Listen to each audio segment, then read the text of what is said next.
En primer lloc, agrair l'assistència de totes les persones que participeu, tant la moderadora com ponents, al Xavi del Consell Català del Moviment Europeu i a tots els participants que sou aquí en un àmbit que segurament és de bastant interès. Agrair que hagin portat aquesta sessió a la ciutat de Terrassa. Des de l'Ajuntament col·laborem des de ja fa molt temps i creiem que és molt positiu poder apropar-nos a la ciutadania, però molt especialment als joves, que són el nostre present, i intentar enfocar des de la seva administració més propera, que som l'administració local, un tema tan rellevant com és la lliure circulació de les persones. Faig extensiu també el nostre agraïment a l'Escola Superior de Cinema i Audiovisuals de Catalunya, que és l'ESCAC, per haver-nos cedit aquest espai que ha fet possible aquesta sessió que està emmarcada dins de l'any europeu de la joventut. Remarcar també que aquesta activitat està organitzada pel Servei de Relacions Europees Internacionals de l'Ajuntament de Terrassa, però que comptem amb la col·laboració d'altres serveis i entre ells el Servei de Joventut, i dir-vos que la Comissió Europea va designar aquest any 2022 com l'any europeu de la joventut amb l'objectiu de poder recuperar perspectives positives per als joves europeus que també s'han vist afectats negativament com a col·lectiu envers l'impacte de la pandèmia de la Covid-19. La designació de 2022 com un any centrat en els i les joves vol dir incrementar esforços per integrar les prioritats de la joventut en àmbits polítics clau i en tots els nivells de la presa de decisions del nostre dia a dia, l'àmbit empresarial però també a l'àmbit de les administracions públiques. Durant aquest any s'estan impulsant activament la participació dels joves en processos de consulta clau com la Conferència del Futur d'Europa i en altres polítiques públiques tant a nivell nacional com a nivell local.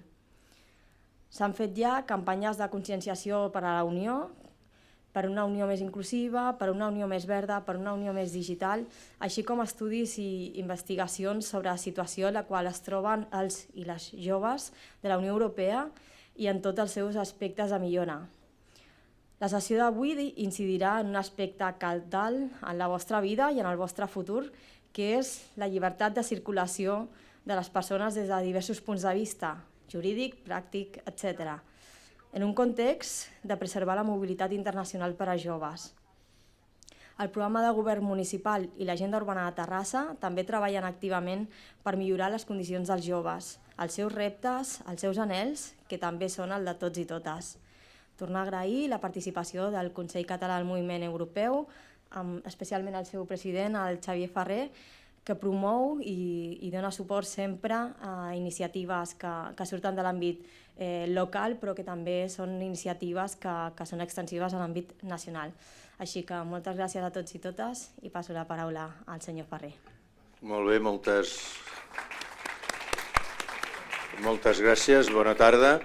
Jo crec que ho has explicat tot tan bé que el millor que podria fer és dir gràcies a tots i baixar ja, i no dir res. Per tant, però bueno, us diré quatre content d'estar aquí com a president del Consell Català del Moviment Europeu i agrair a l'Ajuntament de Terrassa que sempre està a disposició i la seva gent o els seus responsables per oferir a la ciutadania informació, debat sobre temes europeus que d'alguna forma és el que des del moviment europeu estem fent, estem treballant des d'una manera global i d'anys. De fet, des de l'any 1949 que es va fundar el Consell Català del Moviment Europeu per una Europa federal, democràtica, respectuosa amb les persones i amb la diversitat. I aquí estem. Avui ens reuneix aquí aquesta activitat, també amb el suport de la Diputació de Barcelona i de l'Ajuntament de Terrassa, englobada a el que és l'any europeu de la joventut, i parlarem del que ja has explicat perfectament, de la llibertat o les oportunitats de ser ciutadans i ciutadanes de la Unió Europea, llibertat de circulació de persones, amb 3 ponents que presentarà Núria Casas, i per tant li deixo les seves mans ja, i la direcció de tota la sessió d'avui, i res més. Per nosaltres, repeteixo, un honor i un agraïment a tot l'Ajuntament d'una banda, a la Diputació pel suport que ens dona en aquests actes que estem fent i a tots vosaltres per l'assistència. Moltes gràcies.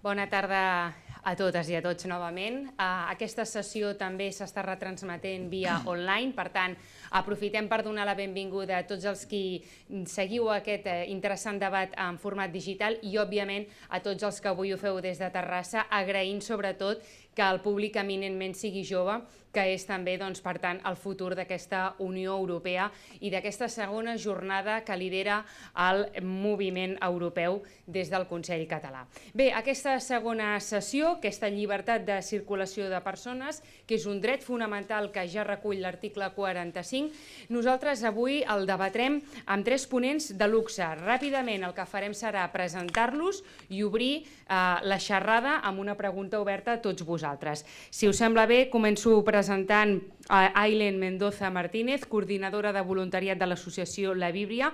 La Víbria, que és una associació dedicada precisament a la mobilitat internacional per a joves. Moltíssimes gràcies, Ailen, per acompanyar-nos també aquesta tarda des d'aquí a Terrassa. Gràcies.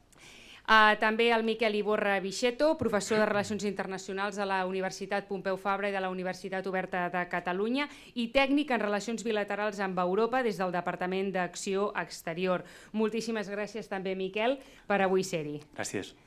I per acabar, perquè ens acabem de situar, tot i que aquí hi haurà uns cartells que ens ho recordaran perfectament durant aquestes 2 hores de ponència, l'Alexandra Moreno Urpí, professor de Dret Internacional i Relacions Internacionals de la Universitat Ramon Virgili, membre del grup de recerca consolidat reconegut per la Generalitat, Territori, Ciutadania i Sostenibilitat. També moltíssimes gràcies, Alexandra. Igualment, merci. Bé, fem una pregunta emmarcada una mica amb l'actualitat, amb el més immediat, i a partir d'aquí anem desgranant tots aquests drets i també obligacions que tenim com a ciutadans de la Unió Europea.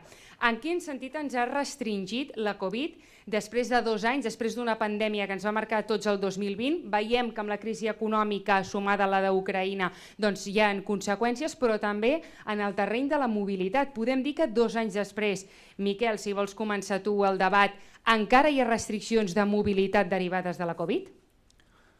Hola, bé, bon dia. Bona tarda a tothom. Abans que res voldria agrair un cop més l'oportunitat de participar en aquesta jornada, especialment al Consell Català del Moviment Europeu i a l'Ajuntament de Terrassa. I abans de respondre a la teva pregunta m'agradaria fer una prèvia, no? Perquè abans que res quedi clar que quan parlem de llibertat de circulació estem parlant d'un dret fonamental de la Unió Europea. I crec que nosaltres, com a ciutadans de la Unió Europea, hem de ser conscients que aquest és un dret que podem exercir lliurement en tot el territori de la Unió Europea. És un dret que a nosaltres ens permet viatjar lliurement, viatjar a qualsevol país de la Unió Europea i, com veurem més endavant, de l'espai Schengen, i tenir l'oportunitat també de residir sense cap tipus d'obstacle. Llavors, intentant respondre a la teva pregunta, sí que és cert que durant aquest període de Covid hem tingut unes certes dificultats perquè hem vist que la circulació no era tan fàcil com feia uns anys. Hem vist que alguns països han establert mesures, algunes mesures de control. Hi ha hagut, per exemple, el cas de Malta, que va decidir tancar les fronteres per evitar que entressin casos de Covid. Llavors ens vam trobar davant d'una situació bastant problemàtica, una situació en què la Unió Europea no està acostumada a tenir, que podríem comptar amb els dits d'una mà quants cops s'han hagut de tancar les fronteres interiors de la Unió Europea. I precisament amb la crisi del Covid això ho vam estar veient. Per sort, al cap d'un temps, potser la Unió Europea hagués pogut reaccionar de forma més ràpida, però en qualsevol cas el que és important és que va fer un certificat de Covid, certificat que segur que molts de vosaltres coneixeu, si heu viatjat en aquests últims mesos, sobretot 2020-2021, en algun altre país de la Unió Europea, us haureu descarregat en el mòbil, i és gràcies a aquest certificat que podem viatjar lliurement i sense més obstacles als altres països de la Unió Europea. Molt bé, per tant, la situació totalment restablerta. Aquest seria el primer punt d'inici, o parcial. Hi ha algunes excepcions que haguem de tenir en compte ara mateix? A veure, de forma general, la circulació s'ha restablert. Sí que és cert que a vegades poden produir-se algunes petites limitacions puntuals, però així de forma general podem dir que estem tornant cap a una certa normalitat. Moltíssimes gràcies, Miquel Iborra, professor de Relacions Internacionals. Ara torna a l'Alexandra perquè també, com a professor expert en dret internacional, podríem dir que la Unió Europea és un conjunt d'estats que en si formen un ens dels més avançats en quant a espais de mobilitat que trobem ara mateix en l'ordre mundial? Bona tarda, moltes gràcies per la pregunta. Em sumo als agraïments que ha fet el meu company. Contestant a la pregunta i anant ja directe una mica al punt de la qüestió, sí, efectivament, o sigui, hem d'entendre que la Unió Europea és l'única al món, vale? Vull dir, s'ha intentat, sí que és veritat que s'ha intentat reproduir aquest model d'integració i de coordinació i de cooperació política a Amèrica Llatina, no? Hi ha formes que han intentat imitar el model, però ha sigut impossible arribar al nivell d'integració, no? de la Unió Europea. O sigui, hem d'entendre que els estats hagin cedit, no? part de les seves competències i, per tant, que hagin cedit a favor de la Unió Europea la capacitat per poder prendre decisions que els vinculen és una cosa que no passa, no? I és difícil que passi. Per tant, doncs, efectivament, la Unió Europea és un ens únic en el que les competències en mobilitat es refereixen. Ara bé, i hem de fer una mica aquí el primer disclaimer, no? És a dir, per molt que la Unió Europea sigui un espai que facilita molt la mobilitat, no podem oblidar que al final les competències, no? En el control de fronteres i per tant en la mobilitat segueixen sent en gran mesura dels estats membres i per tant doncs, és una cosa que hem de tenir en compte, que la Unió Europea es mou en una situació de molts equilibris per poder intentar posar d'acord a 27 estats membres, cadascú amb les seves realitats i amb els seus interessos polítics, com estem veient ara a dia d'avui.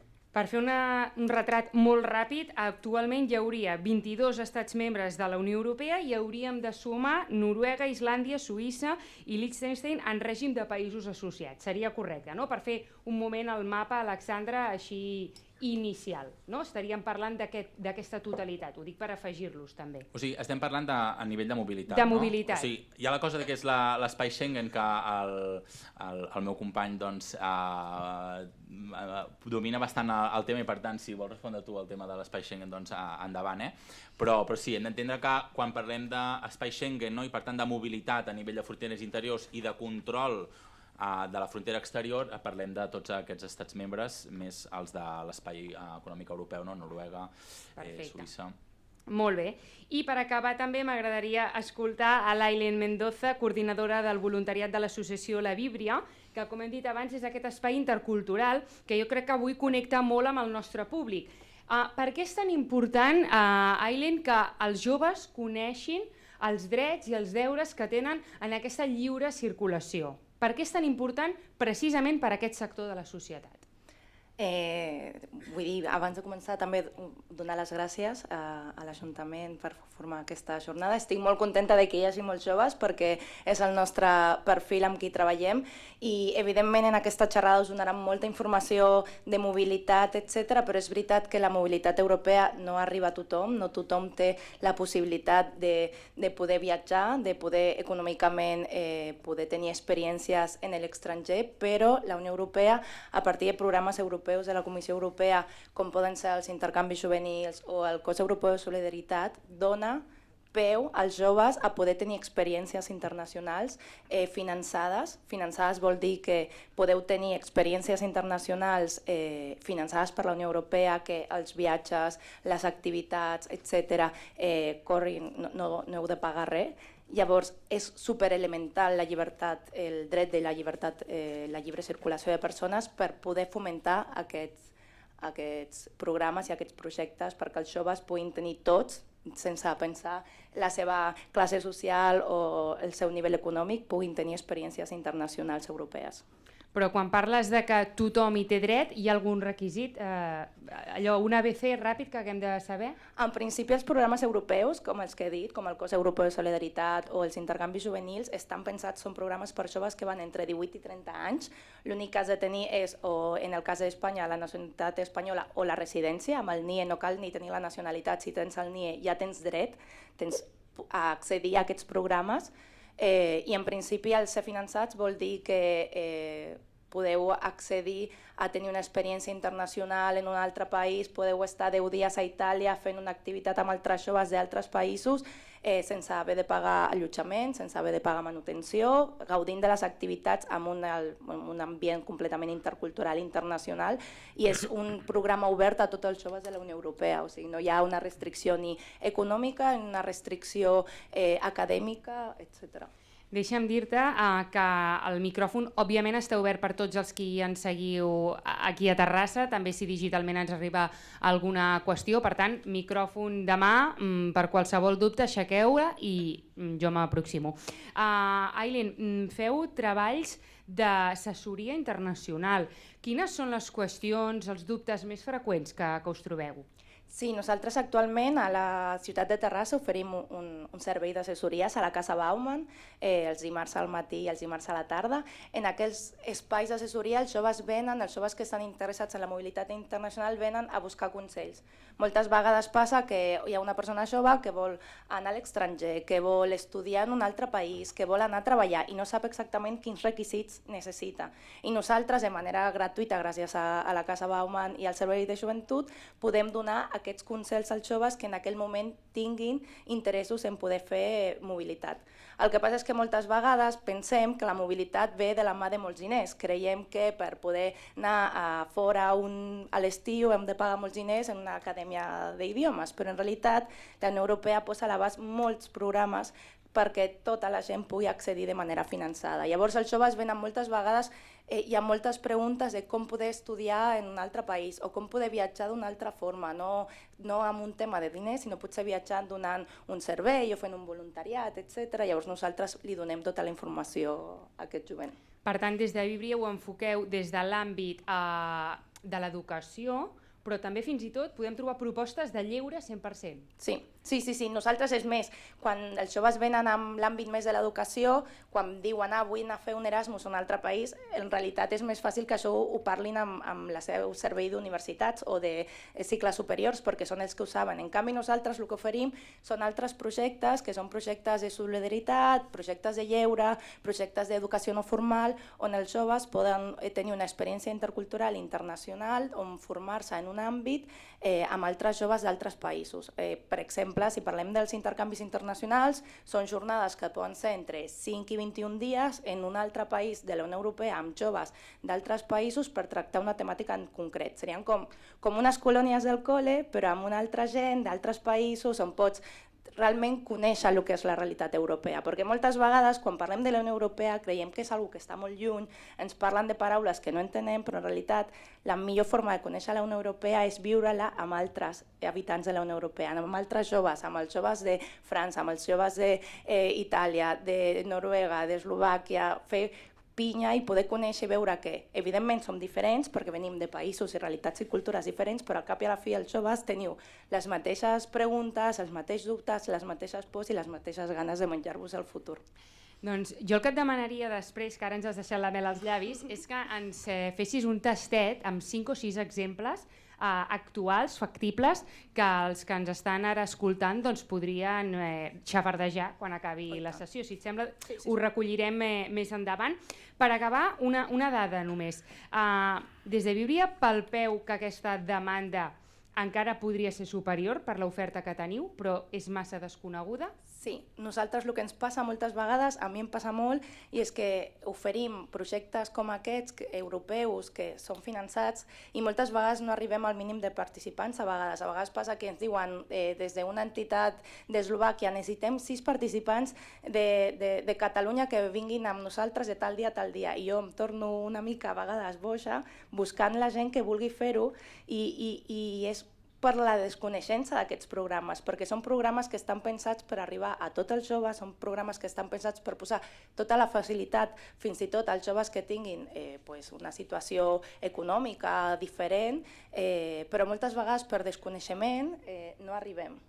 Doncs, Aileen, moltíssimes gràcies, superinteressant, i això, a veure si podem preparar-ne 5 allò que siguin super bones ara mateix i les puguem també oferir.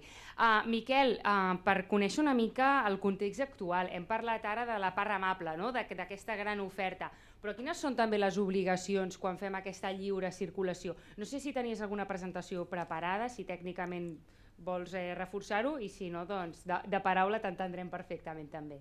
Bé, més que obligacions, el que és important que entenguem és que el dret de lliure circulació de les persones és un dret que tenim els ciutadans europeus i que està molt vinculat a la Carta Fonamental de Drets de la Unió Europea.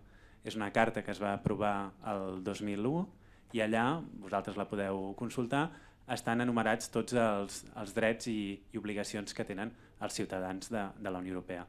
Qualsevol ciutadà o resident d'un estat membre de la Unió Europea, sobretot un ciutadà, és al mateix temps també ciutadà de la Unió Europea i per tant té aquests drets i aquestes obligacions. Però el que sí que voldria recordar és que també és important que intentem pensar en els orígens de la Unió Europea. Per què tenim aquesta llibertat de circulació? A vegades no ens parem a pensar, simplement ho donem per fet, no? Ho donem com si fos una cosa natural.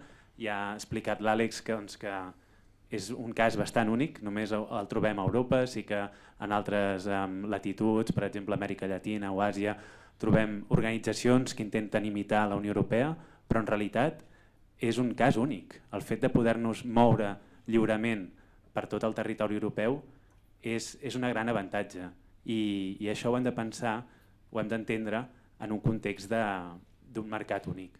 És a dir, la Unió Europea es crea a la dècada dels 50-60 amb la idea de construir un sistema econòmic, una economia compartida entre els diferents estats membres. I per tant, un requisit indispensable és que hi hagués llibertat, en aquest cas, de treballadors. Per tant, hem d'entendre d'on venim per saber on estem ara. Molt bé, per tant, ja hem entrat més en el capítol laboral, no? Més enllà de la circulació, però sí que al llarg dels darrers temps ens hem trobat amb algunes problemàtiques o amb alguns moments que fins i tot han arribat a marcar jurisprudència. Jo tenia aquí, per exemple, els anys 2013 i 2014, que suposadament van haver-hi ciutadans de la Unió que abusaven de normes sobre lliure circulació per turisme de prestacions socials. No sé fins a quin punt allò ens va marcar, si ens ho pots desenvolupar una mica més, i si hi ha algun matís que haguem de tenir en compte derivat del 2013 o de qualsevol altre moment. Sí, aquest que comentes de fet és un exemple molt bo i el que ve a dir és que hi ha diguéssim alguns obstacles o alguns riscos derivats d'aquesta lliure circulació. Doncs hi ha ciutadans, s'han produït casos de ciutadans de la Unió Europea, per exemple de Grècia o d'Itàlia o d'Espanya, Portugal, qualsevol país, que viatgen simplement, es desplacen a un altre país per poder només obtenir una prestació mèdica, no? Ja sigui perquè desconfien del sistema sanitari que puguin tenir en el seu país d'origen, ja sigui perquè creuen que en aquell país on volen anar poden rebre una millor atenció mèdica. Llavors això, clar, ha posat de manifest tota una sèrie de complicacions i aquí la Unió Europea ha reaccionat i ha intentat establir una sèrie de límits per evitar que això passi. Però de totes maneres també vull recordar que és un dret, és a dir, nosaltres com a ciutadans de la Unió Europea, quan, per exemple, si decidim traslladar-nos i anar a residir a un altre país, com a ciutadans de la Unió Europea tenim dret a la sanitat i això és important, és una de les preguntes que a vegades els ciutadans es fan més, no? I quan consultem, per exemple, l'Eurostat, l'Eurobaròmetre, per intentar veure què pensen els ciutadans, ens trobem que una de les majors preocupacions és que no saben exactament com funciona el sistema sanitari dels països on van. No saben si, per exemple, com a espanyols podran tenir dret a la sanitat francesa o a la sanitat alemanya. I és important recordar que com a ciutadans europeus sí que tenim dret. Mira, Miquel, m'ha anat molt bé aquest exemple perquè m'agradaria fer una pregunta oberta que respon només alçant la mà i a partir d'aquí podem desenvolupar més aquest aspecte, que és quants de vosaltres d'aquesta sala actualment teniu aquest carnet que comentava de sanitari que us implica per poder viatjar en qualsevol lloc d'Europa i per tant que us puguin respondre sanitàriament. Podeu alçar la mà els qui el tingueu? No sé, Miquel, què et sembla l'estadística? És a dir, et parlaria de que ara mateix, pels que també ens estan seguint a través d'internet, hi ha un 5% només dels que avui estan aquí presents a Terrassa que tenen aquest carnet. Què s'estan perdent els altres i què hem fet perquè hi hagi aquesta desconeixença? Jo fins i tot el que et proposaria és que fessis la pregunta següent és: qui de vosaltres ha anat últimament, en els últims mesos, en algun país de fora de la Unió Europea sense tenir la targeta sanitària europea? Tenim alguns braços aixecats, veig 3 per aquí. Doncs la resposta quina seria? És a dir, què ens estem perdent sense tenir aquesta targeta? Amb la de la Seguretat Social d'aquí ja funciona? No, doncs no, Doncs no. efectivament no funciona. Ens estem, diguéssim, posant en una situació de risc. Hem de tenir presents doncs, que si no tenim, per exemple, una assegurança privada, una mútua, i decidim doncs, viatjar a un altre país de la Unió Europea, si no tenim la targeta sanitària europea no estarem coberts. Per tant, és important que la feu, el tràmit és gratuït, el podeu fer fins i tot per internet, si teniu certificat digital, clave, qualsevol altre sistema d'identificació, i us arriba a casa. I amb això sabeu que si decidiu, per exemple, anar-vos un cap de setmana a França, Itàlia, on sigui, sabeu que si mai passa alguna cosa estareu coberts per la seguretat social d'aquell país. Miquel, l'Ailen demanava la mà, digues. A mi m'agradaria fer un comentari, que és que la targeta sanitària europea és un dret de tots els espanyols i de tots els europeus, però hi ha molts estats, aquest és un també, que delimita l'accés a la targeta sanitària europea. A mi em passa molt gestionant a joves que han de marxar a fer projectes a altres països i per tenir una situació de tenir més de 25 anys, per tant ja no es consideren joves i potser els últims 6 mesos no haver treballat, se'ls nega l'accés a la sanitat europea. M'agradaria també fer-lo comentari perquè a vegades també donem És molt important, però per què passa això? És a dir, quin interès persegueix, en aquest cas l'administració espanyola, en barrar un dret que, a més, els hi ve des d'Europa? Alexandra. A veure, o sigui, és que aquí hem de tenir clara una cosa, vale? Que la lliure circulació de persones i també el dret a la residència en qualsevol estat membre, per poder establir-te en un altre estat membre, tu necessites garantir doncs, que tens una assegurança, que tens recursos suficients per no suposar un cost a l'estat que t'acull, no? Per tant, no hem d'oblidar que quan parlem de la lliure circulació de persones i per tant de que tu te'n vas a un altre estat i allà doncs, et fas mal, no? I necessites que t'atengui la sanitat pública d'allà, això genera un cost. Llavors... Sí, però perdona, que t'interpel·li, però de què ens serveix aleshores aquesta targeta si un dels requisits amb els que t'aplaudeixen per donar-te-la és una targeta d'assegurança privada amb la qual ja, independentment de l'europea, podries anar i que t'atenguessin, no? Si tu, per exemple, ets una mútua privada... Ja, però si no tens mútua...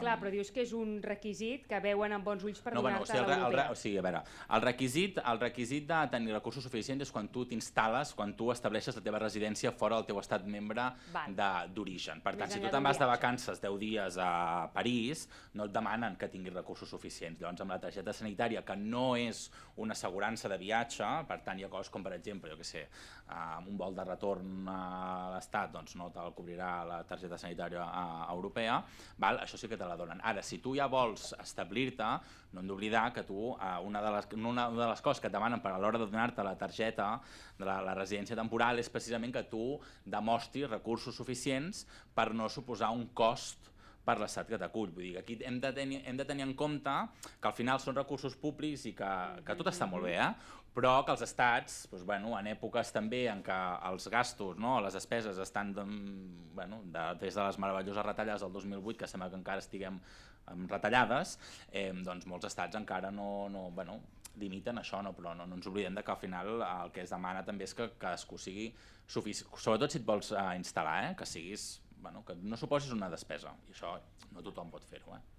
Doncs jo crec que seria un dels primers capítols d'aquesta lliure circulació que hem generat ara a mode de conclusió, no? Aquesta targeta sanitària europea tan important, imprescindible si viatgeu, gratuïta i que és el vostre dret. I que, com deia l'Ailen, no? I també el Miquel, doncs és un senzill tràmit que a través d'internet hi ha alguna pàgina específica Crec que a través de la pàgina web de la Seguretat Social, la Tresoreria General de la Seguretat Social, es pot sol·licitar. Perfecte, doncs... Sí, ho confirmo perquè me'l vaig treure el dijous de la setmana passada perquè he estat fora. Hauries aixecat la mà, si no? No, l'he aixecada, la mà. Vale, sí, perquè ho he fet al revés. I realment, el tràmit, si teniu un certificat digital o el DNI electrònic, que això és una cosa que ja estaria bé que ja tingués tothom, tardes 3 minuts a fer-te-la, i després te l'envien a casa. Però llavors et ven un substitutori al mòbil que també serveix. Genial. Doncs primera conclusió, si us plau, feu-vos la targeta sanitària europea. Més aspectes, jo obro allò sense dir un nom específic per la resposta, que tenim en aquests drets i deures en la lliure circulació i a vegades massa desconeguts pel gran públic. No sé si en teniu alguna proposta més per donar. Va. Sí? En Miquel? Si voleu trenco el gel. Una qüestió també important, lligada a la lliure circulació, és que en principi nosaltres com a ciutadans europeus, per exemple, podem anar a un altre país, sigui França, Itàlia, Alemanya, el que sigui, i en principi se'ns demana que si estem 3 mesos allà no cal que demanem una targeta de residència, no cal que ens registrem com a residents d'aquell país. Però a mi sí que m'agradaria recordar que si, per exemple, ens desplacem en un altre país per buscar feina, llavors aquest requisit dels 3 mesos es pot anar allargant i es flexibilitza. Llavors això també, en el fons, el que ve a dir és que si nosaltres anem a un altre país de la Unió Europea per buscar noves oportunitats, en aquest cas de feina, tenim una sèrie de facilitats per establir-nos, per residir allà, que ens garanteixen que si en un termini de X mesos no trobem feina, però si al·leguem que l'estem buscant, presentem ofertes de feina, les ensenyem a les autoritats corresponents, aquest termini, diguéssim, de flexibilitat es pot anar allargant. Per tant, la idea seria aquesta, no? Abans parlàvem de la salut, però ara també podem parlar de la feina i de les facilitats que tenim per trobar feina en un altre país de la Unió Europea.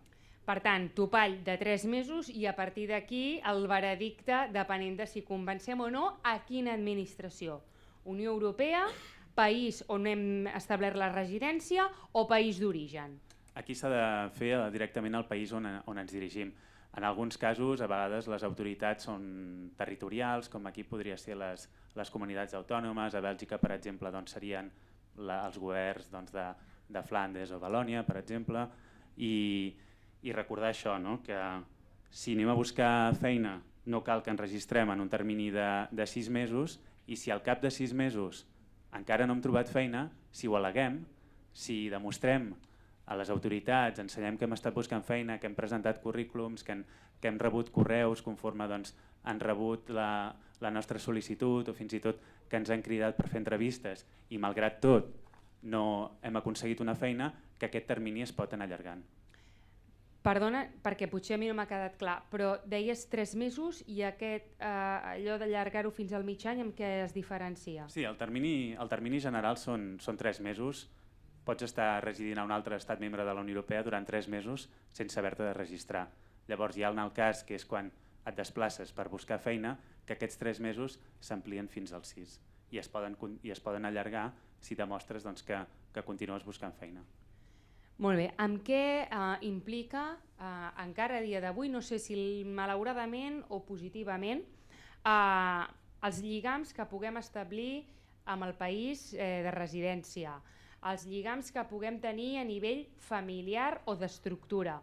És a dir, aquest context marca i sobretot potser llavors devalua aquesta mobilitat que pugui tenir un jove més individual que en altres moments de la vida? Aileen i després Alexandra. Vale. Jo crec que les experiències dels joves a nivell internacional, sobretot a nivell europeu, el fet de tenir una llibertat de moviment facilita no només el fet de que el jove pugui fer aquesta mobilitat, sinó el fet de que pugui sentir que està més recolzat a nivell de que en qualsevol moment un familiar pot anar sense problema a veure'l o que pot en qualsevol moment tornar. Penseu que sense la llibertat de circulació europea tot hauria de ser molt més complicat, amb molts més tràmits, molts més permisos, i això complicaria molt més l'accés o la sensació de potser seguretat d'un jove a l'hora de fer una experiència internacional, en aquest cas europea. Alexandra? En aquest sentit és interessant recordar que el dret a la lliure circulació i el dret a la residència inclou els ciutadans de la Unió Europea, que són els nacionals, però també familiars. És a dir, la parella, o sigui, el marit o la dona, o sigui, el cònjuge, no? La parella, en el cas, doncs, per exemple, el cas espanyol, doncs, el tema dels... ara ja em sortirà ja les parelles de fet, gràcies, els descendents menors de 21 anys i també els descendents. Per tant, si un jove es desplaça i té es desplaça a buscar feina i té els seus familiars depenen d'aquesta feina, el poden acompanyar a l'estat membre de destí on estiguin buscant feina, etc. Per tant, el dret a lliure circulació ja abraça els familiars, entenent que hi ha persones que tenen familiars al seu compte, que potser no tenen la nacionalitat, perquè, no només parlem de familiars nacionals dels estats membres, sinó nacionals que no poden no tenir la nacionalitat de cap estat membre, però que, com que són familiars d'un nacional d'un estat membre, llavors sí, el poden acompanyar a l'estat de destí a buscar feina, fins i tot estudiar, etc. Vull dir que aquest complement ja hi és. Per tant, repassem: inventari, mobilitat des de l'àmbit sanitari, des de l'àmbit de la residència i ara des de l'àmbit quantitatiu. Aquesta mobilitat és il·limitada? Hi ha uns marges fixats anualment? Qui vol respondre? O sigui, em contesto Vinga, jo. És a dir, no hi ha un límit de temps, no hi ha un límit quantitatiu de viatges que tu pots fer. És a dir, tu, si tens el dret a lliure circulació, doncs tu cada dia, si vols, te'n vas a un estat membre diferent i no hi ha cap problema, no? El problema ve, llavors sí, quan aquí ja incorporem a nacionals de tercers estats que es tornen en territori europeu, i llavors sí que aquí tenim una qüestió de limitació. És a dir, quan, per exemple, un nacional d'un tercer estat, és a dir, d'un estat que no forma part de l'espai Schengen, accedeix en territori europeu amb un visat de 90 dies, aquest visat de 90 dies t'habilita a estar 90 dies a la Unió Europea en un període de 180. D'acord? És a dir, tu pots estar 90 dies, llavors has de marxar com a mínim 90 dies més, perquè si no, no pots tornar a entrar en territori europeu. Llavors aquí hi ha sancions. Ara, a nivell de lliure circulació, desconec, i per tant m'atreviria a dir que no hi ha cap limitació quantitativa als viatges que tu pots fer dins del que és l'espai Schengen. Voldríeu fer algun matís sobre aquestes paraules? No, val. Molt bé, hem trobat residència, ho tenim tot el dia i ara comencem a treballar. Som joves que hem trobat una feina, per exemple. Quins drets laborals tenim? On cotitzem? I què preval? Novament, la residència o l'origen, Miquel? A veure, aquí és important fer un aclariment, que és que una vegada nosaltres ens desplacem a un altre país de la Unió Europea i com bé dius, comencem a treballar, comencem a cotitzar, aleshores el tractament que se'ns aplica és el mateix que s'aplica al nacional d'aquell país. Per tant, aquí no hi ha diferències. És important que això ho sapiguem. Sobre el paper o a la pràctica? No, sobre el paper i a la pràctica. Val. El tractament és el mateix. No sé si els meus companys volen afegir alguna cosa. No. Val. Per tant, a partir d'aquí, les cotitzacions, el sistema, com funciona? Doncs el sistema dependrà del país on s'estigui. Després sí que és cert que la Unió Europea estableix un sistema a través del qual, si s'han cotitzat un nombre d'anys en un país de la Unió Europea i després es decideix, diguéssim, canviar de país, anar a viure a un altre país, aquells anys que s'hagin cotitzat en un altre país podran comptabilitzar i això podrà ajudar aquell ciutadà o ciutadana el dia que tingui dret a rebre una pensió, que aquells anys cotitzats en un altre país es tinguin en compte. Perfecte. No sé si podries afegir algun aspecte més enllà del dret laboral, sobretot el dret educatiu. És a dir, hi ha una convalidació del que facis en un estat amb el del qual procedeixes? En principi, amb tot el que va ser el Pla Bolonya, que va ser aquell pla del 2009, la idea era que en el moment en què tota la Unió Europea aplicava el Pla Bolonya, si tu treies un títol en una universitat, et podia convalidar i valdre en altres universitats. És veritat que després, segons quin tipus d'estudis facis, en el moment de fer la convalidació o en el moment de poder accedir als col·legis, sobretot quan parlem de medicina, psicologia, enginyeries, és una mica més complicat, però per exemple a nivell primària o secundària no hauria d'haver-hi problema en què tu estiguis fent primària a Espanya i la teva família se'n vagi a Itàlia i hi hagi una convalidació. Quins drets hi ha més limitats si ets un membre resident de la Unió Europea però no hi formes part?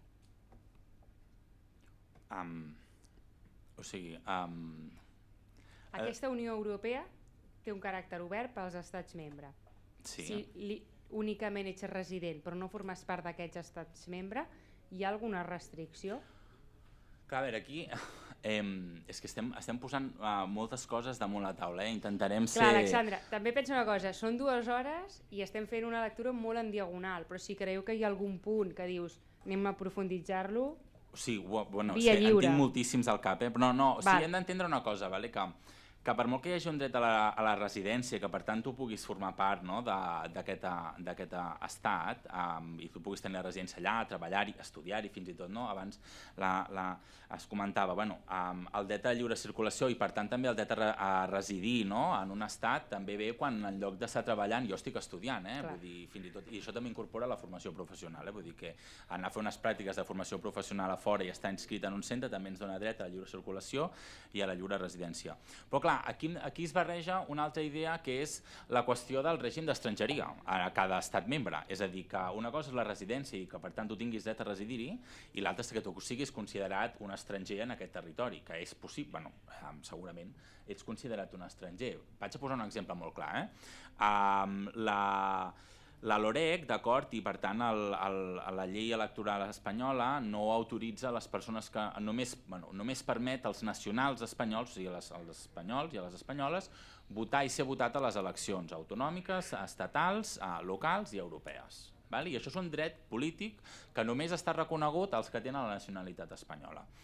Què passa? Que arran de formar part de la Unió Europea i de que els tractats de la Unió Europea reconeixen el dret a sufragi actiu i passiu, és a dir, a votar i a ser votat a les eleccions municipals i europees, de qualsevol ciutadà de la Unió, encara que no es trobi en el seu estat membre, i per tant, si és, per exemple, un nacional espanyol que se'n va fer unes pràctiques a França, a París, i que està allà, té la residència allà, podrà votar a les eleccions locals i europees, d'acord, quan estigui a París. Quan originàriament, en el cas espanyol, per exemple, només estava previst per als nacionals espanyols.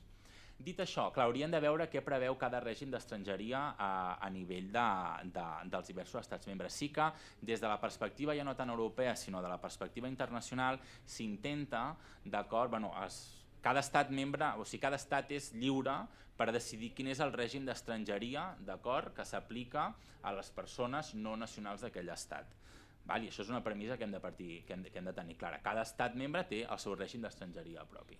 Sí que és veritat que s'intenta equiparar en la mesura del possible els drets que tenen els nacionals dels no nacionals. Ara, cada estat es reserva uns determinats drets, com un dret polític de votar o ser votat a les eleccions, i pot reservar-lo, el nucli dur aquest es pot reservar només pels nacionals. Ara, cada estat membre té aquest règim d'estrangeria. Sí que s'intenta establir un mínim comú en els diversos estats. La gràcia de la integració és anar avançant cap a aquest mínim comú. Ara ens podem trobar que, tot i que tu siguis resident en un estat membre, doncs, per exemple, no puguis votar, com a exemple, no puguis votar les eleccions als Länders o al Parlament alemany, perquè no se t'estigui previst, tot i que siguis resident, no se't reconegui aquest dret. Clar, no hem d'oblidar que una cosa és la residència i l'altra és el règim d'estrangeria que tu tens en aquell estat.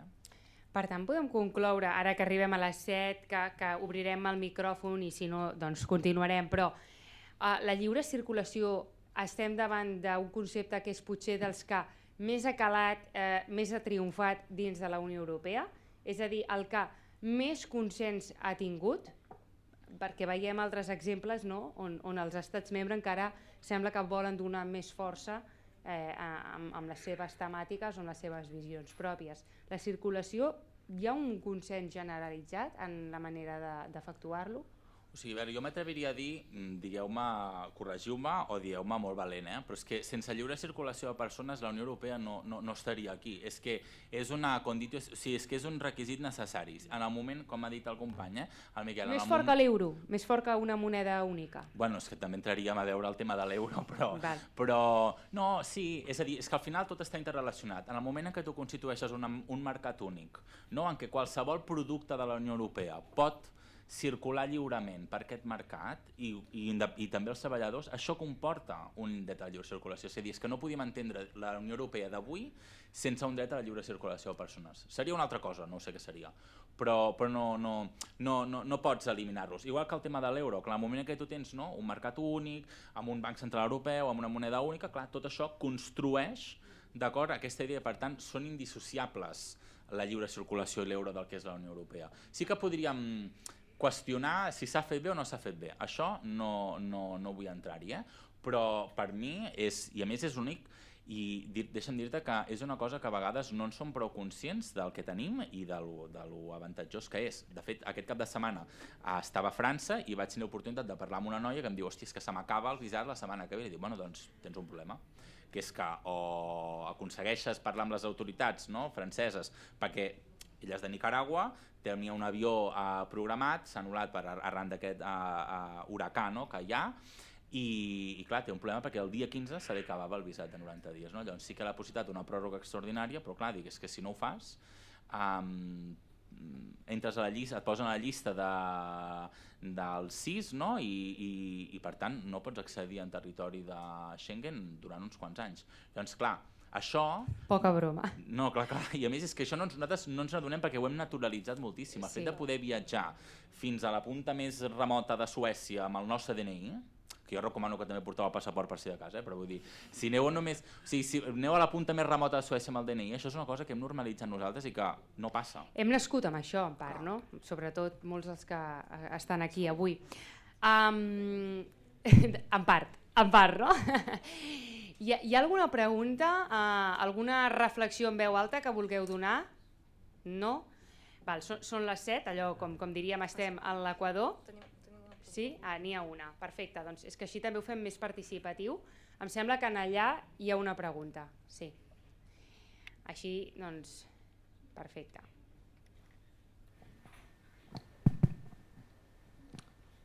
Hola, se m'escolta? Sí. Reflexió, jo personalment he fet Erasmus a Irlanda, a la universitat. Vaig estar treballant 3 anys al Regne Unit abans del Brexit, vull dir que per tots aquells joves realment recomanació totalment poder viatjar, poder entrar. Però 2 preguntes per vosaltres una mica de reflexió de el mercat laboral. Ara mateix hi ha una desocupació molt gran del jovent a Espanya i hi ha algunes professions fins i tot que estem portant gent de Sud-amèrica que parlen castellà per poder treballar aquí a l'hospital o altres llocs. Quins mecanismes hi ha a la Unió Europea que estan intentant que si hi ha algunes professions que queda més gent que pot fer-la, no sé, a Polònia, hi ha aquí més estoc com de gent? Hi ha alguna manera de realment aquesta oferta i demanda a nivell europeu que es pugui millorar? I a l'anglès seria necessari perquè és potser aquesta la raó per la que no hi ha tant de moviment. I la segona seria el tema de la lliure circulació. Estem veient que hi ha molta gent del nord d'Europa que està comprant apartaments i cases a la costa catalana, Mallorca, etc. Són gent amb un nivell de riquesa superior que està creant aquí un problema, diguéssim, d'immobiliari, que la gent local, després tots aquests preus van a l'alça. Què s'espera de fer amb tot això també? Hi ha uns quants deures. Miquel, vols començar tu, que veig que prenies apunts? Bé, començaré amb la pregunta que feies de l'anglès, que de fet trobo que és una molt bona pregunta, no? És a dir, estem parlant aquí tota l'estona de que tenim un mercat comú, de que els ciutadans s'han de moure lliurement, de que hem de poder treballar en qualsevol país de la Unió Europea, estudiar, etc etc. Però clar, aquí donem per suposat que hi ha potser a vegades, o sigui, el que vull dir és que no som conscients de que a vegades l'idioma és una gran frontera, no? I llavors aquí també plantejo la pregunta a vosaltres si creieu que s'hauria d'establir un idioma europeu comú. N'hi ha que diuen que és l'anglès, no? Que en molts països ja efectivament acaba sent la llengua franca, no? I que potser arribarem en algun moment en què tots els ciutadans de la Unió Europea seran capaços de parlar anglès i això fins i tot millorarà la comunicació, la coordinació, el propi funcionament del mercat únic. D'altres potser països més francòfons defensen la presència després del Brexit? Del francès i més després del Brexit, exactament.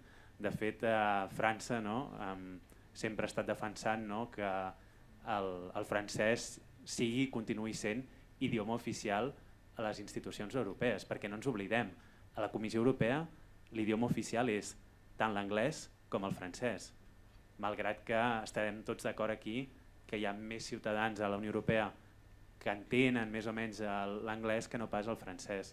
Llavors això són una sèrie de dubtes que també m'agradaria plantejar-vos o posar aquí sobre la taula per veure què en penseu.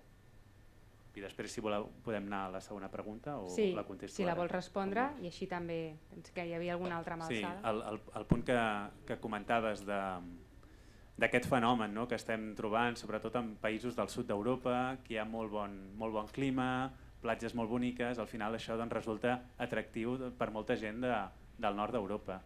I veuen Espanya, Portugal, Grècia, Itàlia com un destí molt atractiu per fins i tot venir aquí a jubilar-se, retirar-se, etc. Hi ha el famós cas molt històric dels anglesos, a tot el que seria la costa de Marbella i de més, però al final jo no crec que sigui un problema vinculat a la Unió Europea, perquè de fet la Unió Europea no facilita ni dificulta el fet de que algú de fora pugui comprar una propietat al sud d'Espanya, per exemple. És a dir, que algú que no fos ciutadà de la Unió Europea no crec que tingués moltes més dificultats per fer-ho. I aquí sí que m'agradaria recordar una cosa relacionada amb l'espai Schengen, que és les famoses Golden Visas, els visats d'or. Què és això? Doncs des de ja fa uns anys, alguns països de la Unió Europea estan donant permisos de residència a ciutadans que s'estableixen i que compren pisos, per exemple, o que inverteixen en bons de l'Estat, per valor, per exemple, en el cas dels pisos, 500.000 euros, aquí a Espanya, 300.000 euros en el cas de Xipre. És a dir, la idea que alguns països estan transmetent és que si ets de fora de la Unió Europea i tens molts diners, pots venir aquí a instal·lar-te, compres un pis i automàticament passes a rebre un permís de residència permanent. I això, enllaçant amb la lliure circulació, et permet moure't per qualsevol país d'Europa perquè ets resident d'un estat d'aquests. Algú més volia complementar, Alexandra, aquesta primera pregunta? Volia fer com dos comentaris. Començo pel tema de la política de treball. Ara estava buscant el que diu, què estableixen els objectius, què estableix el Tractat de Funcionament de la Unió Europea a nivell de polítiques de treball, i cito textualment, los Estados miembros de la Unión Europea, la Unión se esforzarán de conformidad con el presente título para desarrollar una estrategia coordinada para el empleo. Aquest és l'objectiu de la política europea a nivell de feina.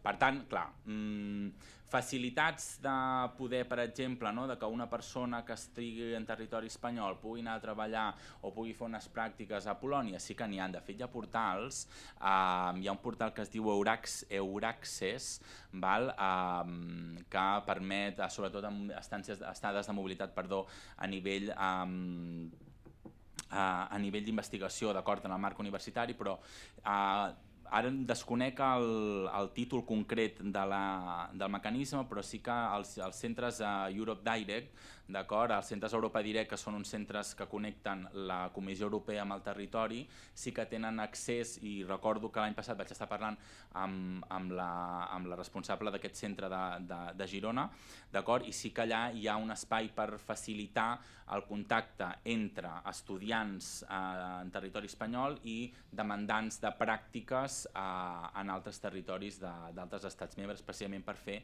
aquesta equació relacionada amb les pràctiques. Per tant, instruments per facilitar aquest contacte sí que existeixen. Sento no poder-te dir concretament quina eina tenen. Ara, què pot fer la Unió Europea? Bàsicament pensem que és a nivell de coordinació.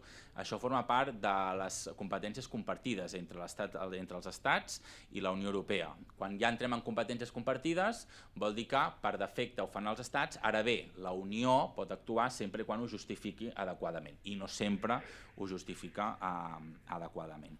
I el tema que ara el Miquel ha posat damunt la taula, i amb això acabo, de la nacionalitat, de la residència, però que està estretament connectat amb la nacionalitat, recordo que en els moments de crisi del 2008 l'estat espanyol va proposar, de fet no, va acordar-ho així, que tots aquells estrangers que compressin un immoble en territori espanyol tindrien facilitats en accedir a la nacionalitat espanyola, no la residència, la nacionalitat espanyola. Clar, ens hem d'oblidar d'una cosa. Qui pot atorgar la nacionalitat de cada estat és una prerrogativa sagrada i el nucli dur de les competències estatals. Per tant, el dret internacional que ens diu cada estat és lliure per decidir qui són i qui no són els seus nacionals. Per tant, si vostès volen que qui compri un immoble per $500.000 tingui facilitats per accedir a la nacionalitat espanyola, doncs el dret internacional... A casa teva poses les teves normes. Correcte. Tu no pots dir qui és el nacional dels altres estats. Ara, a casa teva, tu amb això ets capaç de dir. Per tant, clar, aquí els estats han tingut molta màniga ampla per fer més i per fer menys. Helene, volíeu complementar? Hi havia alguna altra pregunta per allà, pot ser, o vaig errada?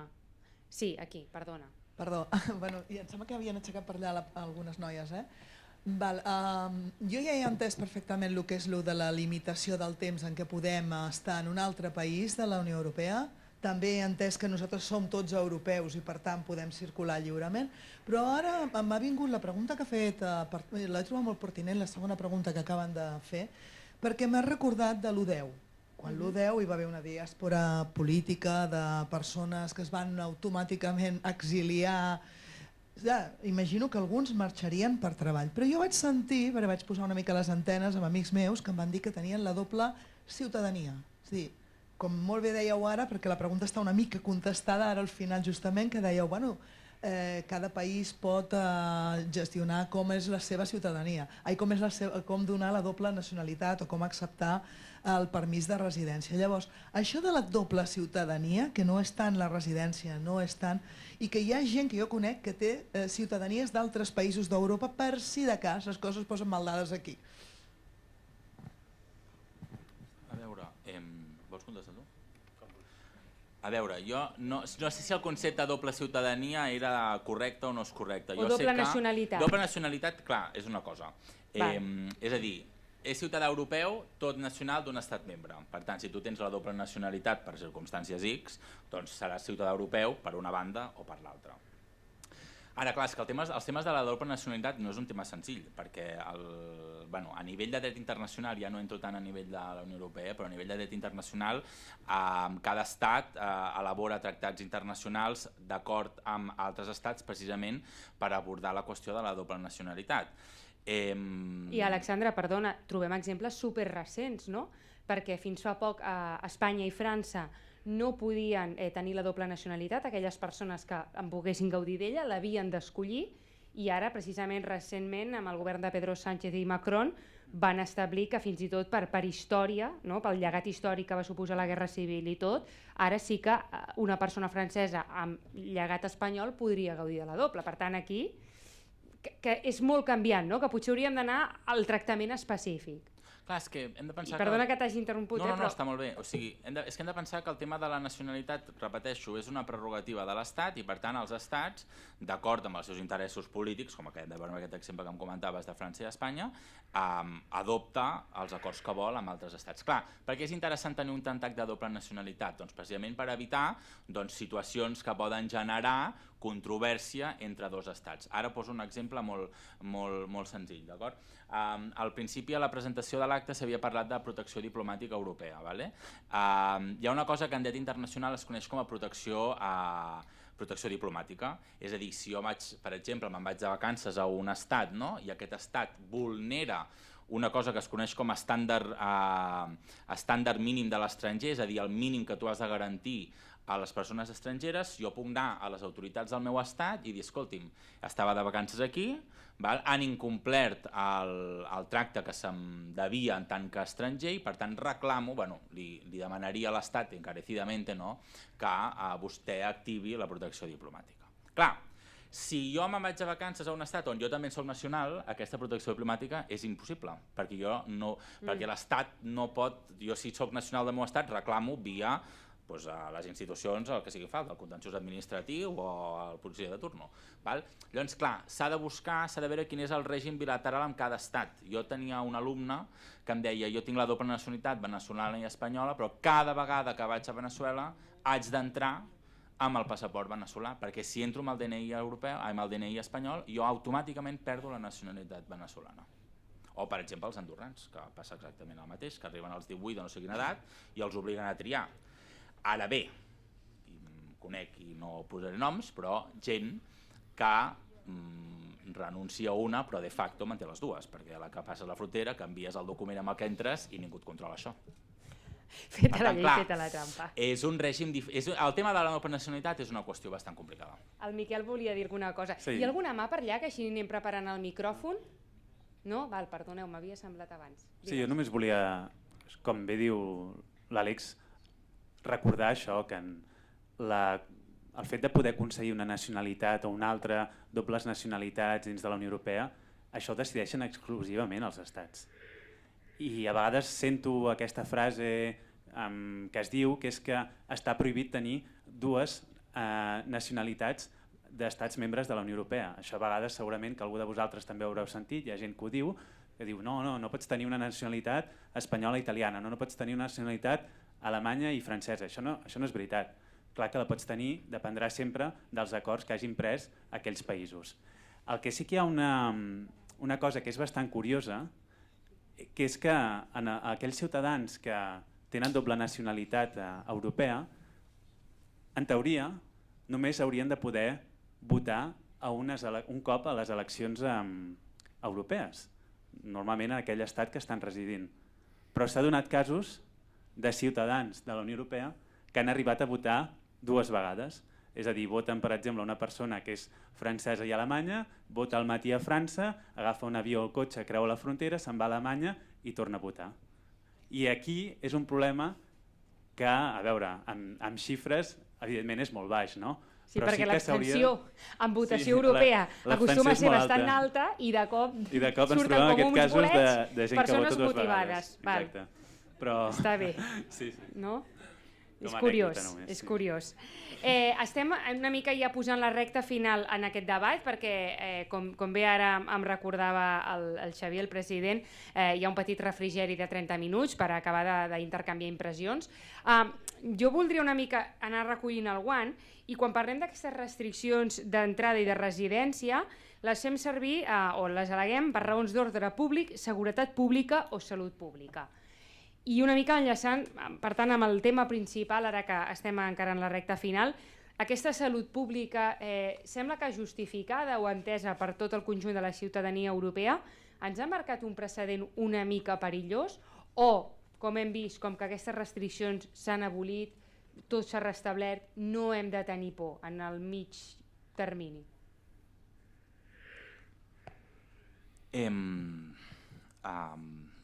Meravellosa pregunta i difícil de contestar alhora.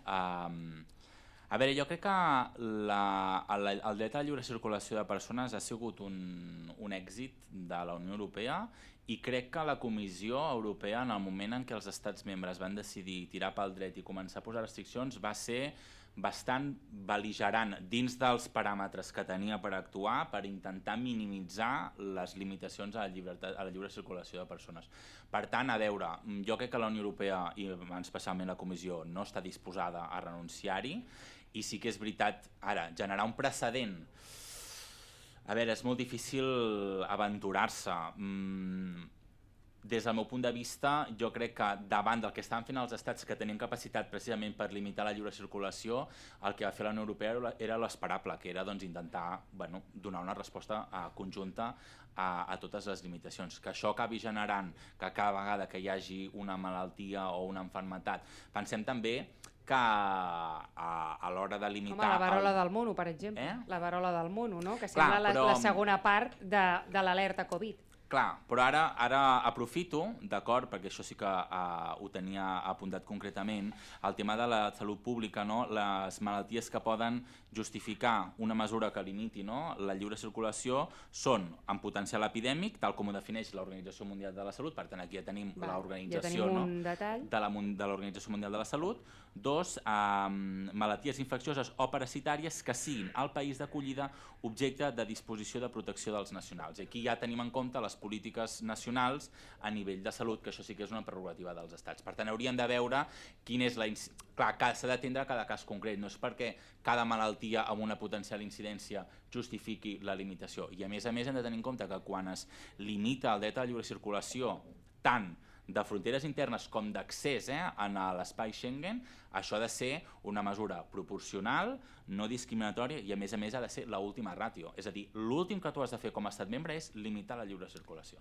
Entre els estats membre o també entre persones de fora d'aquests estats membre que volen entrar? Amb dues. És a dir, la llibertat deambulatòria que es dona dins l'espai Schengen i el que es coneix com a espai de llibertat, seguretat i justícia enclova tant l'accés de nacionals, per tant l'accés a la frontera exterior com la lliure circulació entre estats membres. Per tant, clar, quan tu alliberes i quan tu elimines els controls fronterers, tu tens un espai de total mobilitat, com us deia abans, pots amb el DNI fins a dalt de tot de Suècia sense que ningú et pari en un control. No?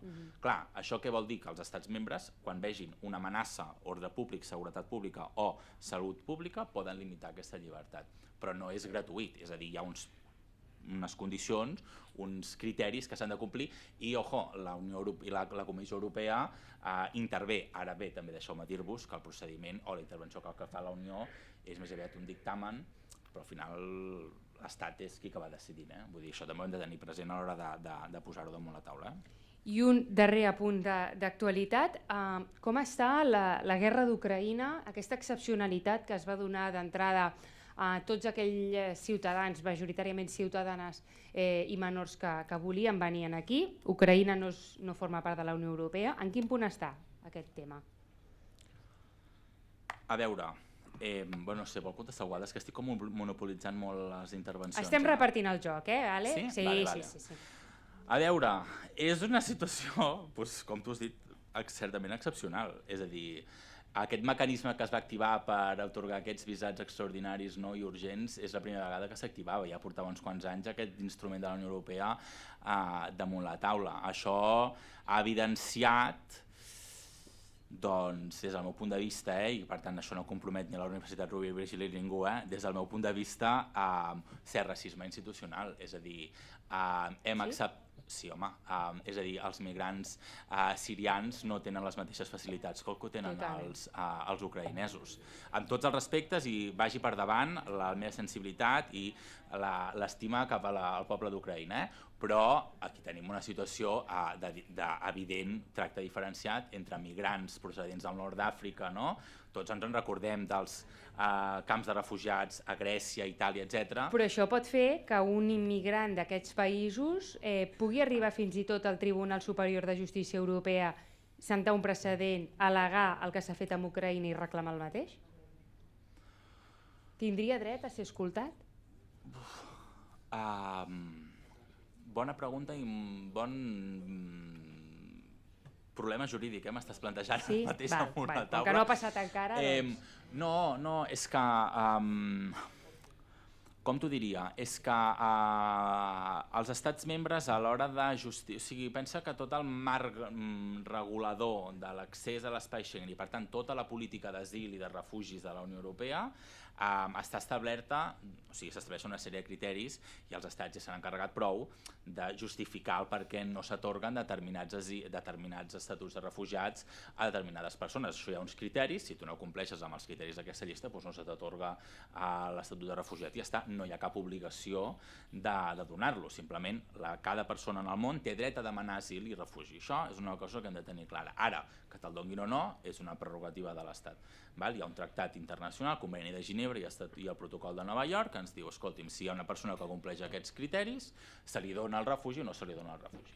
Si no els compleix, doncs no passa res, vull dir, no se li dona, ja està. Ara, sentar un precedent, podria ser, el que passa que l'instrument que ha activat aquest estatus per als refugiats ucraïnesos, també hi ha una sèrie de requisits a darrere, que compleixen ells i que no compleixen altres. I per tant, clar, tot això seria interpretable. En el món del dret tenim un problema que com que tot és depèn i és la paraula màgica que fem servir sempre, doncs clar, s'hauria de mirar cada cas concret per veure què es diria. Perfecte, doncs per anar posant allò al llacet final, demanaria a l'Ailen que una mica aquell encàrrec que li hem donat al principi, si pot ser que ara ens el contestés, i que acabéssim donant aquest tastet de programes que motivin els joves a aplicar aquest dret i aquesta obligació a la vegada que també tenen quan circulen per la Unió Europea. A mi m'agradaria remarcar primer que crec que la llibertat de circulació en Europa, una de les primeres coses que crea és aquest sentiment de pertinença europeu. Crec que a la Unió Europea li serveix aquesta política justament perquè puguem entre tots sentir-nos europeus, que és el que vol. Llavors, en els programes aquests que comentàvem, la Unió Europea posa a l'abast diferents programes de mobilitat juvenil on els joves puguin accedir de forma finançada. Estem parlant des de programes, com es pugui dir, el Cos Europeu de Solidaritat. El Cos Europeu de Solidaritat és un programa de voluntariat on tu pots estar entre 2 mesos a 1 any en un altre país de la Unió Europea fent un projecte de solidaritat que pot ser amb gent amb discapacitat, amb animals, amb esports, amb temes de cultura, i pots estar en un altre país rebent un curs d'idioma amb un allotjament gratuït i donant-te uns diners per poder tenir uns diners de butxaca i uns diners per poder menjar. I són programes que estan pensats justament per això, perquè aquesta lliure circulació de persones, aquest dret fonamental, pugui donar oportunitats reals als joves. Perquè estàvem parlant de viatges, estàvem parlant d'anar a un altre país de la Unió Europea, i jo em pregunto quants joves poden accedir a això. Al final, el viatjar és un privilegi, i és un privilegi econòmic que no tothom pot accedir. A vegades parlem dels viatges, d'anar a altres països, de la targeta sanitària europea. Quan hem preguntat qui té la targeta sanitària europea, potser hauríem de preguntar quanta gent pot accedir a un viatge a un altre país de la Unió Europea, i són pocs. I la Unió Europea ho sap, que és un tema de desigualtat. Llavors, aquests programes el que volen és justament això, és poder donar el dret de tenir una experiència internacional, una experiència de mobilitat a tothom, a tots els joves, que només sigui entre 18 i 30 anys, per exemple, jo ja no puc, però no passa res, però qualsevol jove entre 18 i 30 anys pot accedir a aquests programes. I a la base, des d'un programa curt de 5-10 dies, com són els intercanvis, des de formacions per gent que treballa amb joves, o sigui, poden donar a l'abast tantes oportunitats que és important, i interpel·lo directament a vosaltres, no miro aquesta part, us miro a vosaltres, que sapigueu que aquestes oportunitats existeixen, que moltes vegades no ho sabeu, però que sapigueu que hi ha associacions com, aquí perquè estem al territori, la Víbria, però a la Casa Bauman també podeu preguntar que si teniu ganes, que si de realitat teniu ganes de viure aquesta experiència europea, que si teniu ganes de saber com són els joves dels altres països d'Europa, si teniu ganes de viure una experiència internacional dins de la Unió Europea, que podeu accedir, només teniu que saber a on està el Cos Europeu de Solidaritat, estan els programes d'Erasmus+, com els intercanvis juvenils, les formacions europees. Hi ha molts programes a l'abast justament per fomentar aquesta lliure circulació i per fomentar aquest sentiment de pertinença europeu, a més de altres coses com coneixement intercultural, desenvolupament personal, aprenentatge, practicar idiomes, etc. Perfecte, doncs jo crec que amb aquesta conclusió final podríem tancar la sessió d'avui, oportunitats de ser ciutadans i ciutadanes de la Unió Europea emmarcats en aquest any europeu de la joventut del 2022. Farem un petit resum d'alguns conceptes que hem tractat i que podreu també recuperar a través d'aquest canal de Zoom. La targeta sanitària, la targeta de residència, aquests terminis que van des dels 3 mesos fins a tenir la plaça dels 5 anys, la limitació, els contextos, resident o membre, el trobar feina, els drets laborals i també de l'habitatge, i per acabar posant l'incís amb la Covid i amb la guerra d'Ucraïna. Agrair sobretot als nostres ponents que ens han acompanyat avui, l'Ailen Mendoza Martínez, coordinadora del voluntariat de l'associació La Víbria, moltíssimes gràcies també per tota la tasca que feu en aquests intercanvis juvenils de formacions europees i de solidaritat, el Miquel Iborra, professor de Relacions Internacionals a la Universitat Pompeu Fabra i l'Oberta de Catalunya, moltíssimes gràcies també, Miquel, i a l'Alexandra Moreno Urpí, professor de Dret Internacional de la Universitat Rovira i Virgili. Òbviament també fer l'agraïment a la Jennifer Ramírez Porres, regidora de Presidència i Relacions Europees Internacionals, que ha precedit l'acte, i al Xavier Ferrer Junquer, president del Consell Català del Moviment Europeu. Moltíssimes gràcies també. Un debat on n'hi haurà molts més, que liderarà aquest Consell. Aquest cop ha estat conjuntament amb l'Ajuntament de Terrassa i amb la col·laboració de la Diputació de Barcelona i la European Year of Youth. Moltíssimes gràcies. Nosaltres ara farem un petit refrigeri. Gràcies també als que ens han acompanyat a través d'internet a casa seva. Fins la propera.